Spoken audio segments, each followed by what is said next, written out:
Dvēsele ir tā kā čigāniete, viņa vienmēr ir huļigāne. Viņai pieder rīcības brīvība, viņai pieder brīva griba un izvēle. Un tas ir tas, ar ko mēs bieži vien nodaram sev pietiekoši daudz pāri. Dēļ šīs te funkcijas, kas cilvēkā ir ieliktas.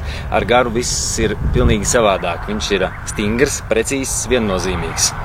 Un katru reizi, tad, kad mēs atrodamies tur, kur mums ir labi, tur, kur mēs jūtamies spēkā. Īstenībā šis stāsts ir par spēka vietām. Ir visa diena nobraukta ar mopēdu, ir būts ļoti daudz kur, un ir tāda sajūta, ka ķermenis ir uzpildījies. Īstenībā viss ir nedaudz savādāk.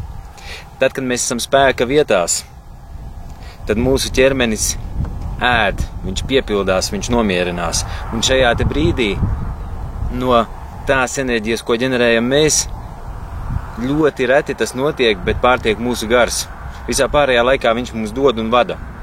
Jebkuru kustību vada, lai būtu vispareizāk, visīstāk. Šajos te brīžos, tad, kad cilvēks atrodas spēka vietās, gars barojās no ķermeņa sajūtām, un viss, kas viņā nāk iekšā, transformējās un dodās uz augšu.